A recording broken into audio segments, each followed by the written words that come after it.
Hi there, I'm Mrs McTaggart, and in this video we're going to look at the National 5 Maths past paper questions based on equations with fractions. So you will have equations with inequalities and brackets, but you could also have one with fractions. These are classed as quite difficult questions. A lot of people struggle, and as a SQA marker, I see really common mistakes coming up all the time, and they aren't brilliantly done. So I'm literally just going to base it on past paper questions and go over the last so many years worth that I have found. They are in no particular order other than I thought I would start with the simplest and build up to the most difficult. So have a wee scroll through, pause, fast forward, or just sit and watch and see if you can work along with me. The other option is you can pause, try the question and come back and see if you've got it right. So before I do any examples, the problem with equations with fractions is there's more than one method to do it. A lot of times you can apply the smile and kiss rule to one side of it, if that's the method you use for adding and subtracting fractions, which is what a lot of people do. But I like to teach with a common approach that the minute you see the fraction, you want rid of it. Now, the way to get rid of fractions in maths is you have to think about doing the opposite functions. Whenever we write a fraction in maths, it's, for example, x over 4. The way to counteract what this says, which is x divided by 4, is to times by 4. Because if we then times this by 4, the divide by 4 and the multiply 4 will cancel out. Similarly, if I had two fractions, so maybe I had x over 2 plus x over 6, I think of a number that I can multiply both by, which would disappear. So if I times by 6, the second one, if I look at the second one first, it's the most obvious. The times 6 and the divide by 6 will cancel out. But on the first one, when you times this by 6 and then divide by 2, essentially that's the same as timesing by 3. Because if you take the 6 and you divide it by 2, that becomes 3. So this one would become 3x plus x, if that makes sense. So by finding common denominators, you're finding something that will multiply by and get rid of the fractions. So let's have a look. First example here came from 2011. So we have something on the left, something on the right. So one option is you could just multiply the left-hand side by 2. But I'm going to adopt the rule where we times absolutely everything by 2. So for the start of all my questions, pupils hate me doing this, but for all the time it takes, it does remind you to multiply everything. And I will stress the word everything because people use this method and maybe miss out one of the terms. So above everything, I'm just going to write times 2, times 2, times 2. Now, if I do 3x times 2, that becomes 6x. 1 times 2 becomes 2. And then this multiply by 2 will cancel out with that divide by 2, leaving me with x minus 5. From there, I need to take my letters to left, numbers to right. So I end up with 6x minus x. And then I would, on the right-hand side, I would have minus 5, and then this would become a minus 2. Now, this might not be the way you do methods. You might be the person that always writes a little takeaway 2 underneath. I'm just going to do the change side, change operation one. So tidying this up, I am left with 5x equals negative 7. And a lot of the time in equations with fractions, they do not give you a nice whole number. So when it doesn't divide, remember you leave it as a fraction. So we are dividing by 5. And leave it as minus 7 over 5. So please don't expect a nice answer for these. More commonly than not, it's not a nice answer. But it must be a simplified fraction where possible. Okay, way back to 1996, they had this one. And there's two ways again to do this one. If you're familiar with sine rule, your instincts might be to come in and cross multiply here and just do 5 times this, 3 times this, and that would work. But I'm adopting the times everything by something to eliminate the denominator rule. So I'm going to do, on both sides, I'm going to times by 15. And I'm going to multiply by 15. So this would give me 15 divided by 3 leaves me with 5. The 15 divided by 5 would be leaving me with a times 3. So I'd have 3 bracket 1 minus m. And if you look, I have just cross multiplied. I've ended up with 3 times the bracket, 5 times the m. But I'm just showing you that this times by a common denominator will always eradicate the fractions. Or eliminate the fractions for a better word. So this leaves me with 5m on the left. Multiply out the bracket, I get 3 minus 3m. Minus 3m will become a plus 3m. So I've got 5m plus 3m equals 3, which leaves me with 8m equals 3. And 3 does not divide by 8, so we leave it as 3 over 8. Again, not a nice answer. but that's the last time I've seen one like that. But if you are familiar with sine rule, I'm quite confident that this one, pupils would know what to do naturally. Okay, we are now at, what year was this? This was 1997, so again, a long time ago. What was difficult with this one is this minus in front of the bracket. So what we need you to remember is there's really a wee secret number 1 in there. So there's a minus 1 in front of the bracket. Now, a number that will multiply, that will disappear, sorry, a number that we can multiply by that will get the halves and the thirds to disappear is 6. So above everything, I'm going to write times 6, and times 6. So for the first one, I am timesing by 6 and divided by 2. 6 divided by 2 is 3, so I'm left with 3x for the first term. On the second one, I'm doing 6 times 1, and then I'm dividing by 3. 6 divided by 3 leaves me with 2. And I'm leaving the bracket as is. Just what I don't like pupils trying to do is multiply out the bracket and get rid of the fractions at the same time. Now, the last term, 4 times 6 is 24, and that's the little bit that pupils forget to do, is to multiply the end term by the number as well. So we're going to multiply the bracket and tidy up. Negative 2 in front makes this negative 2x. It will change this plus 1 to a negative, so negative 2 equals 24. Tidy up, I have x minus 2 equals 24. The opposite of minus 2 is add 2, so 24 add 2 is 26. So rare case of getting a nice number. Okay, so there's that one done. The trick with this bit is remembering to multiply absolutely everything, so including multiplying the 4 by the 6 as well. Okay, here's another one. This is actually really similar to the last one. You've got 2 different fractions going on again, just one on one side, one on the other, but we still try to get rid of the halves and the fifths. So a number that 2 and 5 goes into is 10, so above everything I'm going to write times 10, times 10, times 10. So I've got a 10 with a divide by 2, which leaves me with 5x. 1 times 10 is just 10. And then 10 divided by 5 leaves me with a times by 2 to do here. And there's 2 terms in front, so I'm going to put a wee bracket here. Then I'm going to multiply out my bracket, which gives me 6 minus 2x. Now at this point I'm going to get letters left numbers right. So minus 2x will come over and become a plus 2x. And the minus 10 will go over and become a plus 610. So I've got 6 plus 10, which leaves me with 7x is 16. Doesn't divide, so you leave it as 16 over 7. Alright. Now, at this line here, you might not like how I'm doing it and moving it around into things. You might want to just move the 10 over first or the 2 over first and take an extra wee step in there. Okay, we're now at 2007, where they included an inequality with fractions, so everyone's favourite. So, a number that can get rid of the 4 and the 3 is a 12. So we're going to times by 12, times by 12, and times by 12. So this 12 and the divide by 4 leaves me with timesing by 3. So I've got 3x. A third times 12 is just the same as 12 divided by 3, which leaves me with 4. And 5 times 12 is 60. This is actually really an easy one once you've got rid of it. Minus 4, we add to the side and becomes a plus 4. So 3x is less than 60 plus 4, which is 64. And 3 into 64 doesn't go because 66 would have gone. So 64 definitely doesn't go. So we leave it as 64 over 3. Okay, let's keep going. So that was 2007. We're now at 2016, so a wee bit more recent. This is similar to one we've done before again. However, a lot of times in the exam this year, people tried to multiply by 18, but there was a much smaller number. 3 and 6 both go into 6, so I'm going to times everything by 6, times by 6, and times by 6. Now this one's a bit trickier. So on the first term, the different ways of doing it, I would do 6 divided by the bottom times by the top. So think of it that way. So 6 divided by 3 is 2. And then there's a 2x already in the top, which we have to times by 2, which gives me 4x.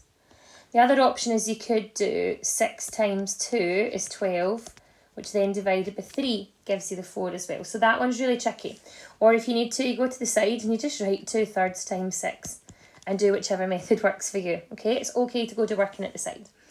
From there, on the next one, the 6's are just going to cancel. So that becomes 4x minus 5. And then 2 times 6 would give me 12x there.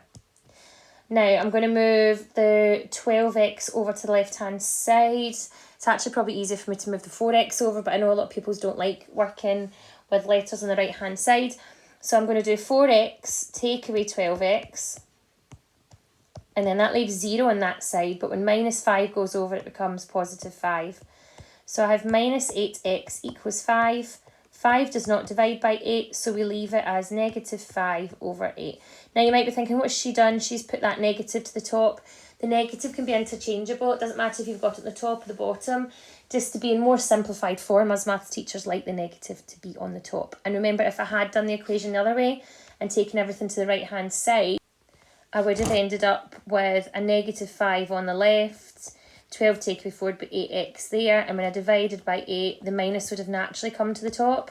So it really doesn't matter if it's top or bottom, as I said, as maths teachers like it on the top, if that's okay. Okay, here's is a different one, a wee bit stranger. Problems with this one, I think, where x was on the bottom. This was done in 2005.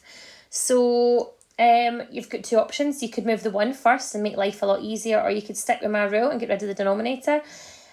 Timesing everything by x is going to make it a wee bit trickier. So what I might do is I might show you the way I'm sticking with, and then show you actually that this one did have an easier way to do it.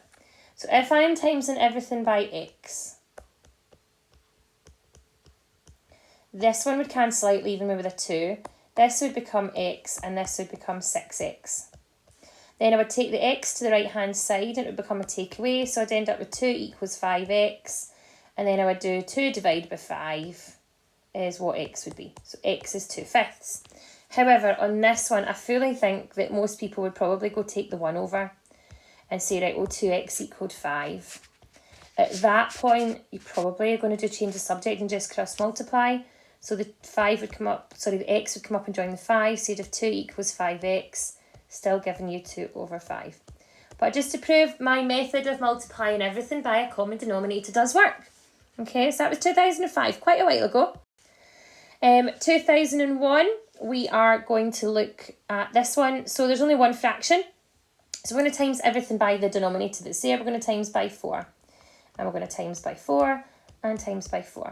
So this one's actually not too bad. So 4 times 2 would give me 8x.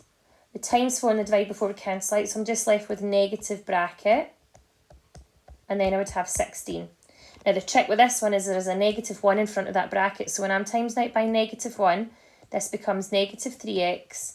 And a minus times a minus turns into a plus 1. And that's where people mess up. Tidying up, I then have 5x plus 1 equals 16. And this is a rare case where it's going to give you a nice answer. We'll do 16 minus 1, which, oh, I don't mean to write that again, which gives me 15. And 15 divided by 5 is not 5, it is 3. So 15 divided by 5 is 3. Okay, so that was 2001, 22 years ago now, wow. Okay, so this brings us to more recent questions. This was a horrendous question. It was done last year, but actually, people who have done lots of past papers will know this one. It's been done before. Maths teachers are like, oh, they've just literally rehashed the question, I feel, this year. So in 2022, they did this question here. Now, a lot of people didn't read this question very well. A lot of people didn't remember their first year maths basics on how to find the area of a triangle. So basically what we're told is a triangle and a rectangle are shown. We have to find an expression for the area of the triangle. So I'm going to take things back to basics, and we're going to start with the formula for a triangle. It's not half AB sine C because there's no angles involved, and I think that's the issue. We're forgetting basics. That triangle could just be a half length times breadth, or a half base times height, which is what I'm going to use here. So it would be a half times my base of 3, times my height of x plus 12. Now a half of 3 then leaves me with 3 over 2 bracket x plus 12. And then you can stop there, that was enough to get the first mark. Or you could then multiply out the bracket, because we're going to need it in part 2. And say, right, well, this is 3 over 2x plus, well, 3 over 2 times 12 is 36 divided by 2, which is 18. Or 12 divided by 2 is 6 times 3 is 18. So there is the area for my triangle. Part B was a bit more tricky because it became an equation with fractions. And a lot of people had the wrong answer in part A, which meant B was really difficult. And it made it really difficult to mark as well, if I'm honest. So I'm just going to scroll up a bit to get a wee bit of room. But I've still got my area of the triangle up there where we can see it. So this is a bit that I don't think everyone read. given that the area of the triangle is equal to the area of the rectangle, find the value of x. So they've told us triangle equals rectangle. So my starting point would be triangle equals rectangle. I know the area of the triangle was this because we've already expanded it and simplified it. The area of the rectangle would be length times breadth, which would be 6 bracket 8 minus x. Now at that point, I've made an equation with fractions. And what did I tell you a minute ago? I said the minute you have fractions, we're going to eliminate the fractions. Now some pupils turned this into 1.5, which would still work here, and it was actually maybe a bit simpler for some people, but I'm going to stick with my rule where we're going to times everything by 2. So if I do times 2 here, times 2 here, and times 2 here, well, 2's cancel out, so that goes to 3x. 18 times 2 is 36. 6 times 2 is 12, which leaves me a 12 in front of my bracket. So let's make some more space. Times out the bracket on the right hand side. 3x plus 36 equals 12 times 8. If you don't know your 12 times 8, easily do a sum at the side or go to one that you do know. I always go to 12 times 6. 12 times 5, which is 60, and count up from there. So I go 60, 72, 84, and then 96. Whatever way works for you. So I end up with 96 minus 12x. Okay, I am going to move this minus 12x over, and I'm going to add it to the 3x, which gives me 15x plus 36 equals 96. And then I'm going to take away 36 from 96, which leaves me with 15x equals 60. And we should all know from our clock that 15 goes into 60 exactly 4 times. So x equals 4 in this case. And I just want to go check, were units mentioned? Yes. So x equaled 4 centimetres. So this was a killer question. And not a lot of people got the correct answer, but some people did get something for equating the rectangle to the triangle, even if they had part A wrong. But please remember, the minute to about area of a rectangle triangle, take yourself back to basics. Half base times height, length times width. Now, I'll show you another one, my final one, okay? Probably exhausted if you're still watching this. There is one more very similar to this, just to show you that. Now, the one thing we don't always stress enough as maths teachers, I think, is like you can check your answers back here. So see if we think the answer's 4. Let's just go back and check that this is correct. Go back to this original triangle and the picture and think, well, what would happen if x was 4? So if 4 was here, 4 plus 12 would give me, that is 16. Half of 3 times 16 is, well, it's the same as 8 times 3, so that would be 24. If I replace x with the number 4 in here, 8 minus 4, leaving your breadth is 4.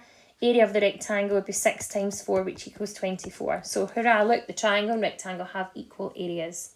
So remember, you can check answers, but we don't maybe do it enough, okay? Recognised the question the minute it came up. Back in 2010, they gave you one very similar, only it was 2 triangles. And it didn't lead you in like the last one, it just said the triangles are equal in area, find x. So I'm going to do what I did in the last one, and I'm going to start with area equals half length times width, and get expressions from them both. So this first one, what I'll do is I'll work down in the corner and then shift. So the first one, if I'm doing half length times breadth, would be a half times x over 2 times 1. And the second one would be a half bracket x minus 1 times 3. So I've just done half base times height. Then we're going to rearrange things a wee bit here. This times by 1 doesn't really do anything. So I've just got a half times x over 2, which is x over 4. On this side, a half times the bracket and then times by 3 is the same as having 3 halves at the front of the bracket. So this is now what I am working with. So from there, what we're going to do is get rid of the fractions. So I'm going to times both sides by 4. So times by 4, times by 4. So the 4's will cancel here, leaving me with x. 4 divided by 2 is 2. 2 times 3 is 6. Or you could do 4 3s are 12 divided by 2 is 6 in front of the bracket. Multiply your bracket gives you 6x minus 6. I'm going to take the minus 6 over and make it positive 6. And I'm going to bring the x over here, which gives me 5x. Doesn't divide nicely, so it's left as x equals 6 over 5. Not a nice answer, but it is hard to get nice numbers to work with this. Listen, I hope you've managed to understand how to do these a wee bit better if you've been struggling. Thanks very much for watching. Bye bye.